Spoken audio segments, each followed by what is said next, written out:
Depth पर डालेंगे तो पेशेंट को कितना रिजल्ट मिल रहा है। तो इससे मेरा इम्प्लांट की लॉन्गेविटी कितनी होगी, उसकी लाइफ कितनी बढ़ जाएगी, उसकी परफॉर्मेंस। देखिए नी में भी बैलेंसिंग है, आप गाड़ी की सर्विस कराने जाते हैं, व्हील बैलेंसिंग होती है, हमें नहीं पता होता कि हमारा व्हील आउट ऑफ बैलेंस है, लेकिन वो जो कंप्यूटर पर उसको लगाते हैं तो पहचान जाते हैं। क्यों करते हैं वो? ताकि आपके टायर का वेयर एंड टेयर कम हो। सेम थिंग अप्लाइज हियर, सभी जगह फिजिक्स ही है। अगर एक मूविंग पार्ट में बैलेंसिंग अच्छा रहेगा तो उसका वेयर एंड टेयर कम हो जाएगा, उसकी लाइफ बढ़ जाएगी। तो ये आप देखिए, हम हर एंगल से इसको देख सकते हैं। मेरा इम्प्लांट कैसा लगेगा ड्यूरिंग सर्जरी, मुझे कोई चेंज करना है तो मैं अभी भी कर सकता हूँ और ड्यूरिंग सर्जरी भी कर सकता हूँ। So this is the best part, ये सॉफ्टवेयर जो इन्होंने बनाया है।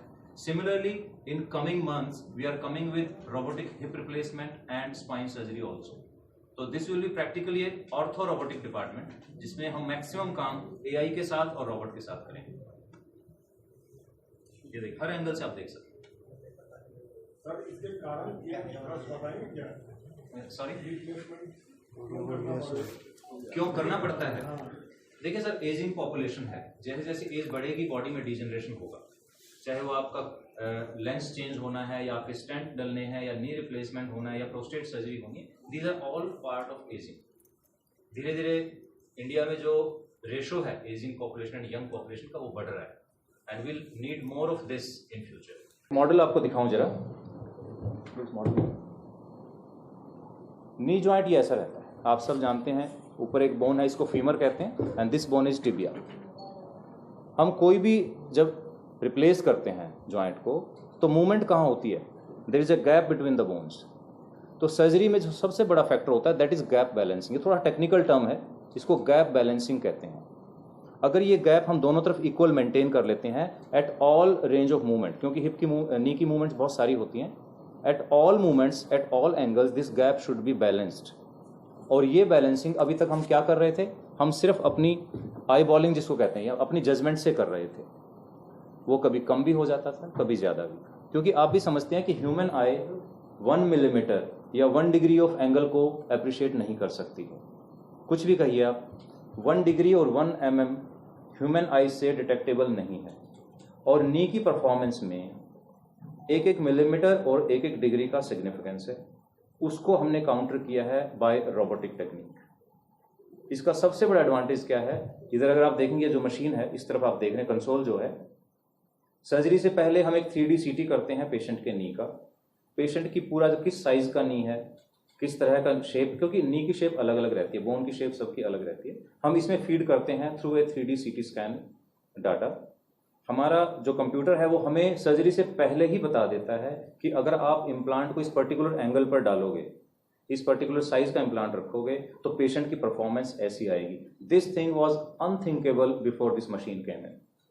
That is one part, that is pre planning.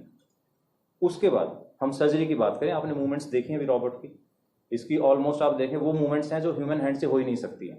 It can move in all directions. तो इसके लिए कि उस जो कंप्यूटर हमें बता रहा है, जो हमारा सॉफ्टवेयर हमें गाइड कर रहा है कि इस एंगल पर डालना चाहिए फॉर बेस्ट परफॉर्मेंस। रिवीजन की बात अभी अमित जी ने की है। रिवीजन यानी कि बार बार ऑपरेशन होना। एल्डरली आदमी 70 साल का आदमी है, अगर आप I'll have Dr. Maichan speak more about the robot and the benefits of it. But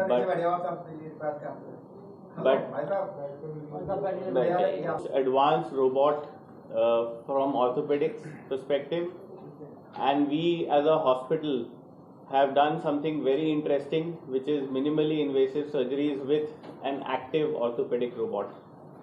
So Dr. Maichan will cover about this aspect a little bit more.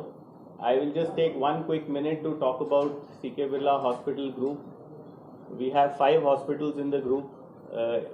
The first hospital we started over 50 years back, which was in Calcutta by the name CMRI.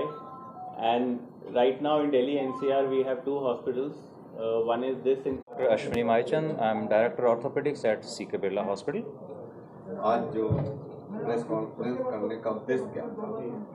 India में पहली बार हम एक ऐसा knee replacement का programme शुरू कर रहे हैं जिसमें हम रोबोटिक सर्जरी के साथ साथ MIS टेक्निक को कंबाइन कर रहे हैं, ताकि हमारे पेशेंट्स को बेस्ट रिजल्ट मिले, उनकी रिकवरी फास्ट हो और जो इम्प्लांट की लाइफ है वो बढ़ सके। MIS टेक्निक क्या है?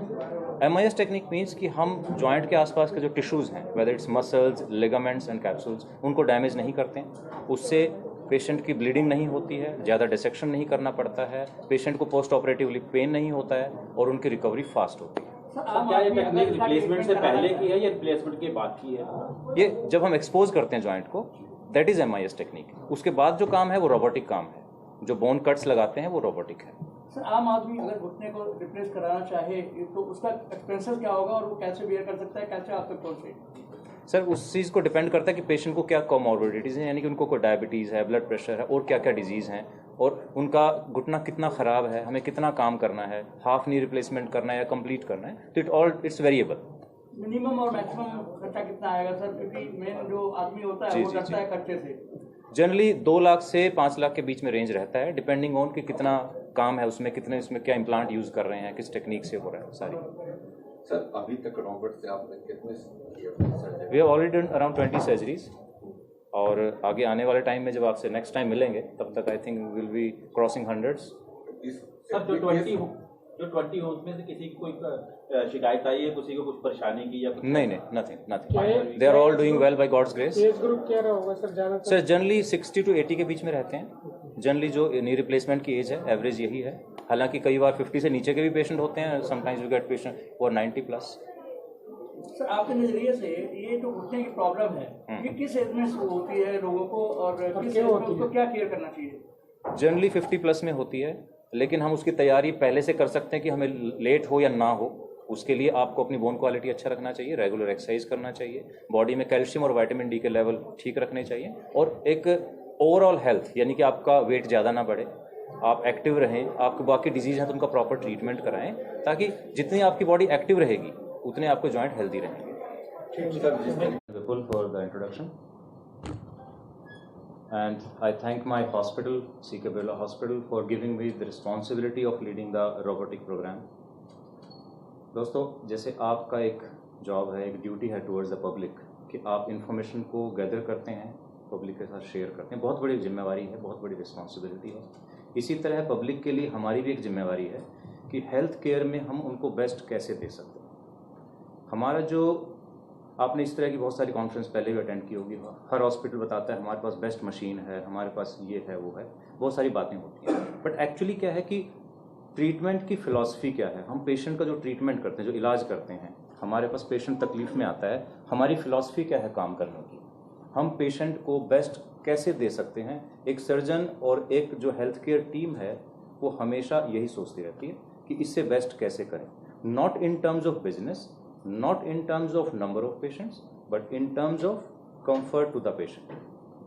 जैसे अमित ने बताया अभी कि नी रिप्लेसमेंट 2.5 लाख सर्जरीज होती हैं हर साल इंडिया में, लेकिन इससे भी ज़्यादा नंबर्स ऐसे पेशेंट्स का है जो सर्जरी नहीं कराना चाहते या सर्जरी नहीं करा पा रहे। हमें उस एंगल से सोचना है कि हमारे यहाँ बेस्ट डॉक्टर्स हैं, बेस्ट फैसिलिटीज़ हैं। अगर बहुत सारे लोग जो वेस्टर्न कंट्रीज़ में रहते हैं, आप उनसे पूछ के देखिए, सर्जरी की अपॉइंटमेंट्स मिलते मिलते 2-2 साल लग जाते हैं। हमारे यहाँ doctors are available practically at your door step. आपको कोई इन्वेस्टिगेशन करना है, कोई आपको इलाज कराना है, बहुत ही कम रेट्स में हमारी इंडिया में अवेलेबल हैं, and we are proud of it. Western countries में भी मैक्सिमम डॉक्टर्स, जो मोस्ट क्वालिफाइड डॉक्टर्स हैं, वो इंडिया के ही हैं। तो हमारे यहाँ मेडिकल एक्सपर्टाइज की कमी नहीं है। कमी है तो सिर्फ एक चीज़ की कि क्या हम एम्पैथी से काम कर रहे हैं, क्या हम पेशेंट की तकलीफ को समझ रहे हैं। नी रिप्लेसमेंट क्यों नहीं कराता पेशेंट? सबसे पहला डर उसका होता है कि सर्जरी के बाद दर्द होगा, बहुत ज़्यादा पेन होता है, बहुत लंबी फिजियोथेरेपी चलती है, पेशेंट फैमिली के ऊपर डिपेंडेंट हो जाता है, पेशेंट को इन्फेक्शन का डर है, और पेशेंट को ये लगता है कि कहीं मैं पहले से भी ख़राब ना हो जाए। ये बड़ी कॉमन सी बात मैं आपसे शेयर कर रहा हूँ, जो हम डेली OPDs में देखते हैं, सुनते हैं, और इन चीज़ों को काउंटर करने की कोशिश करते हैं। तो इस चीज़ को हमने 2 तरीके से काउंटर किया है। पेशेंट का दर्द कैसे कम करें, तो हमने कई सालों से एक टेक्निक डिवाइस की थी नी और हिप रिप्लेसमेंट के लिए,